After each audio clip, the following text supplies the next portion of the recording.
Do you know this emotion? Can you just feel this emotion? You know?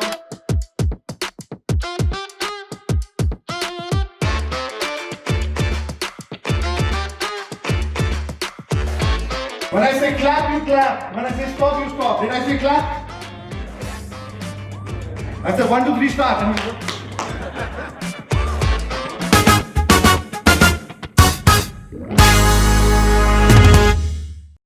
In Bombay, Abhijit Avasthi was starting sideways.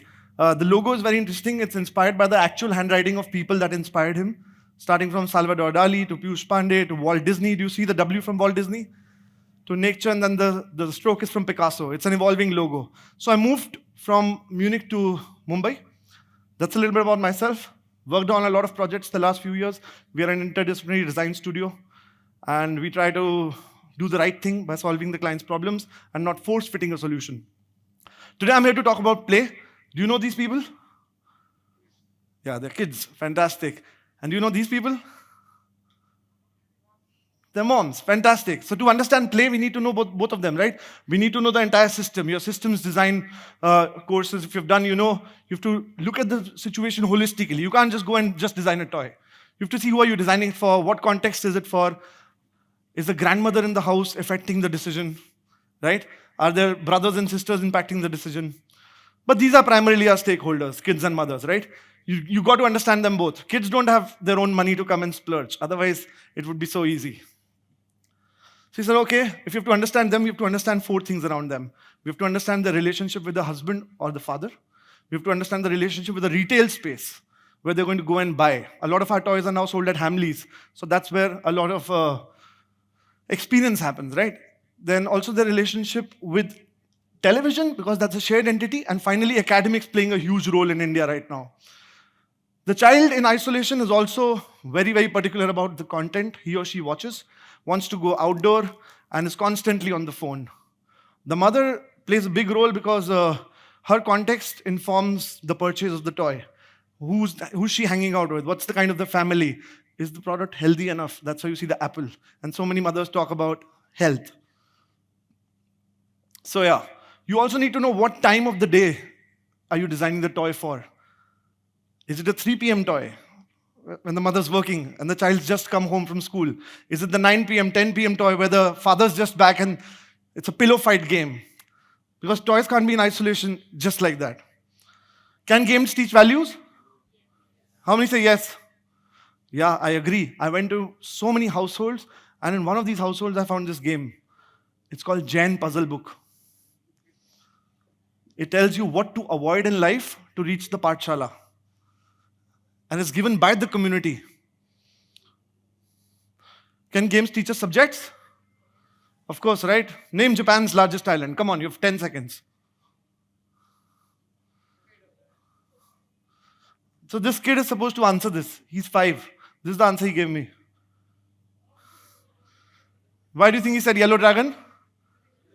It looks like yellow dragon. It has to be yellow dragon, right? That's the point. People are selling games and just writing 6 and above, 7 and above. Mothers are buying thinking, oh, my child is going to learn a lot. And then this happens. Where does fun come from? Fun can come from my favorite person, my chacha, my sister, my next door neighbor. It can come from my favorite object, which is a toy or a game, or for all you know, something has stole from the street. It could come from my favorite spot. Did you have a favorite spot where you would play always? Yeah, in your society, in your house, that corner, that wall, right?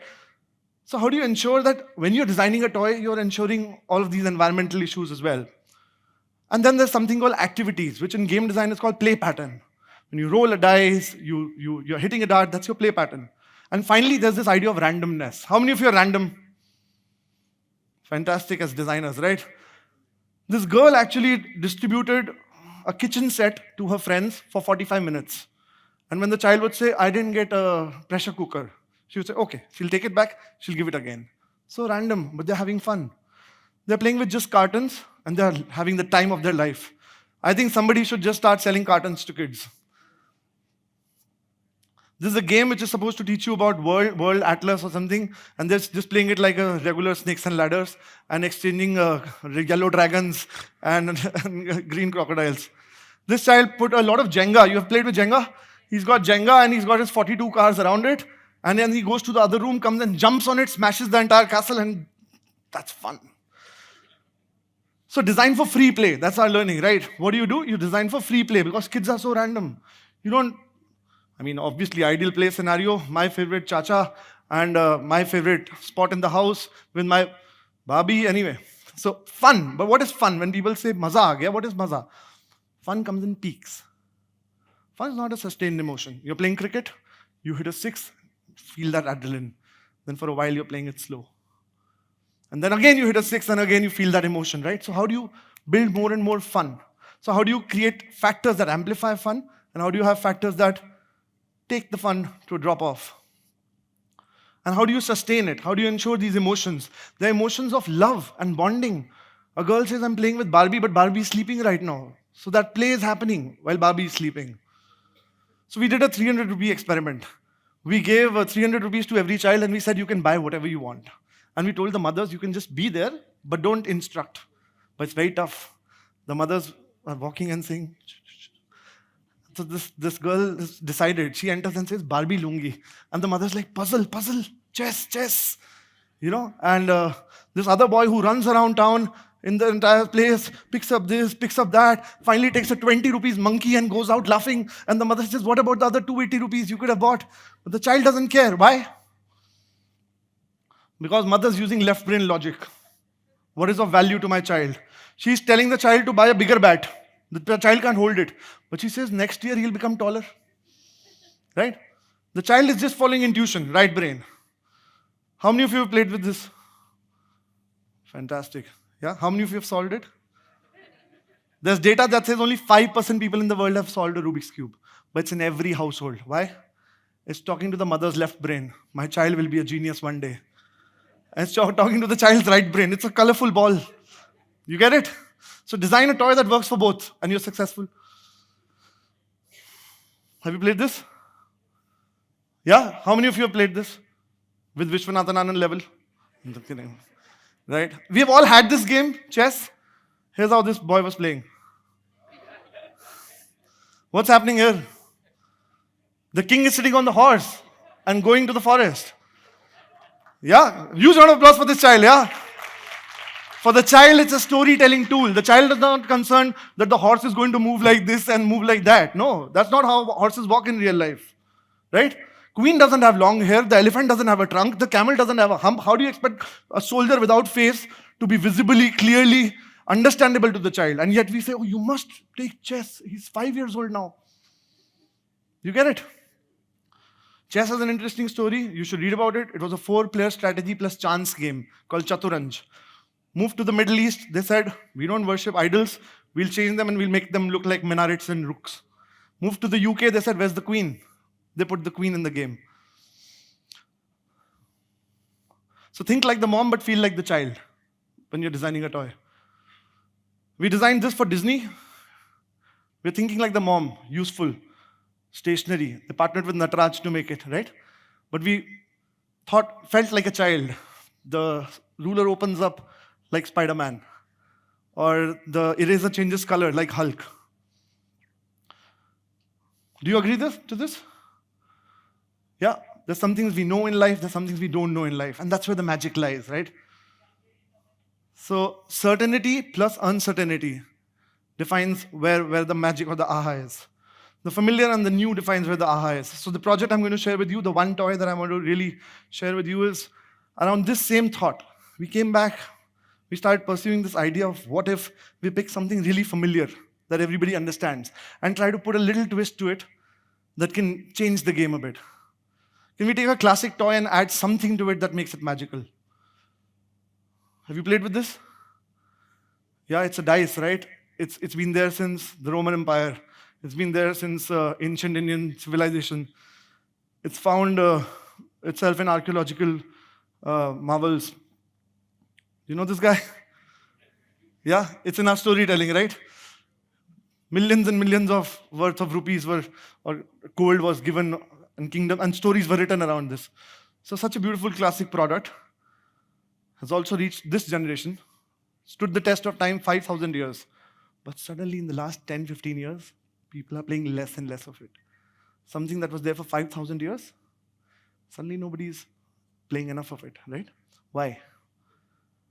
Maybe it's time now the dice needs to change. Maybe something has to change about this little classic. What do? We put more uncertainty. Maybe it's getting too certain. So the regular dice, we picked it up, we added a little element. A little element is an element of a light. So you take our dice, you roll it, it lights up. But it lights up randomly. It could light up in green or it could light up in red. We call it dicey. It changes color and changes game. So in a regular dice, you have 1, 2, 3, 4, 5, 6. In dicey, you have 1, 2, 3, 4, 5, 6 in red and 1, 2, 3, 4, 5, 6 in green. So essentially, you double your outcome. But not just in numbers, you put a direction. Is it ringing a bell? Yeah? So what happens? You have -6, -5, -4, -3, -2, -1, +1, +2, +3, +4, +5, +6. But it could also be that red is left and green is right. So if you get a green color 3, you move right 3 steps. If you get a red color 4, you move left 4 steps. Randomized illumination, just a simple PCB, doesn't affect the cost of the dice to that high that it's not affordable. So it's affordable by the masses because it's a simple play pattern. Using technology to a relevant play pattern. We tested it with the kids, negative, positive, green 4, red 3 is fun. You just roll 2 dices and you can get children to do mathematics. You given some tokens of plus, minus, multiplication, and you do mental math. You paint Jenga green and red, and you number them. And then Jenga becomes more interesting.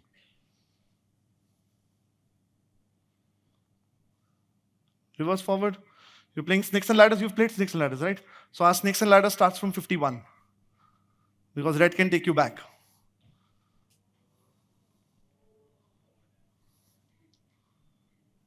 You can do, oh, and all, yeah.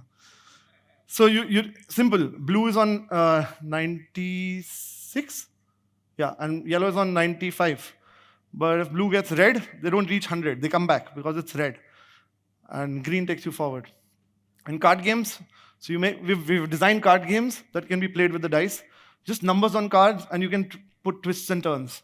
So you roll the dicey. If you get a red 4, you get to pick all the red 4 cards. You teach children about greed. So you teach them that greed could be a good thing. So keep rolling the dice. If you keep getting the same color, your score adds up.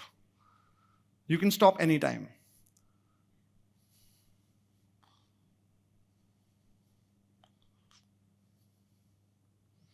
Memory games, you make games around aliens.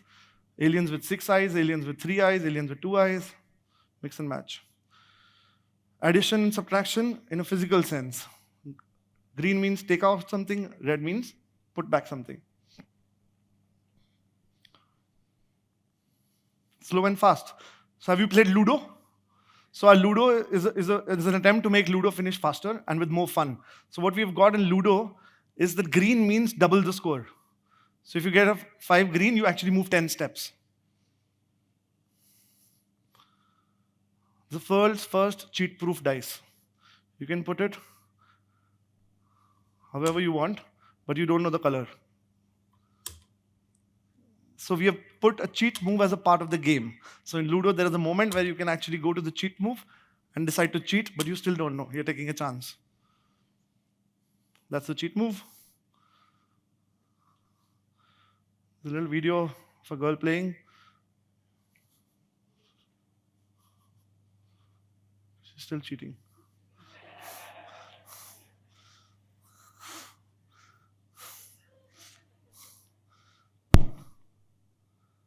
No, there's no audio in this. Don't worry. There's no audio in this.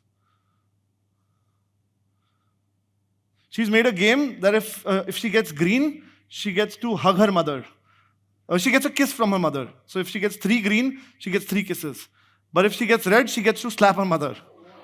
So it's a win-win situation. So it could be player 1, player 2. So I'm red, you're green. If I roll and if I get green, you get to move. So idea of exchanging destinies, right? This is how it's packaged. It's available at Hamleys around the world, including Bangalore. We have reinvented classics. We are doing mathematical games, some memory-based games, and we are open to all of you designers coming and making new games with us. So if you have any games around this, you can apply and you can share profits. These are 5 games that have already been launched. So we did some cool illustrations in packaging design.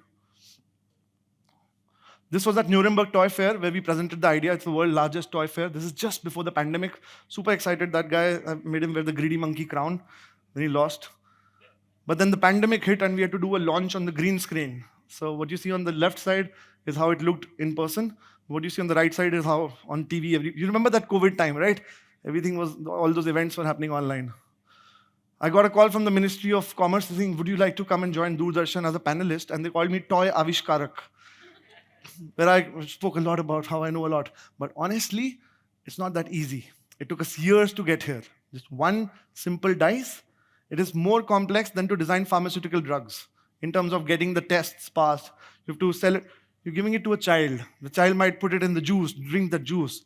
Your battery can't leak, right? So it's a very complex scenario to find the right vendors moving from China to India in the pandemic, looking for somebody. Fortunately, we found Mr. Xerxes Rao from J Precision. I'm saying out the name in open so you guys can also look for him when you get stuck in finding vendors. Then we made a little ad. You want to see? Impossible. Vishugutti को 0 नहीं मिल सकता. Vishugutti is genius. It's a mistake. Please check again. Okay dear. फिर से check कर लेते हैं.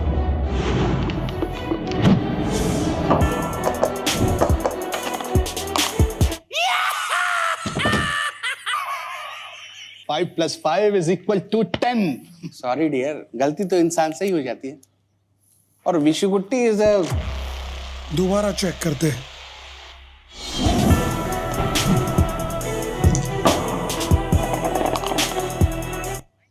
5 minus 5 0. अब सब कुछ डाइसी के हाथों में है, तो आपके हाथों में डाइसी क्यों नहीं? Get all dicey games today. Thank you so much. So yeah, I found it pretty amazing. It was capturing me the entire time. It sort of gives me like a reach that it's possible on some level as well.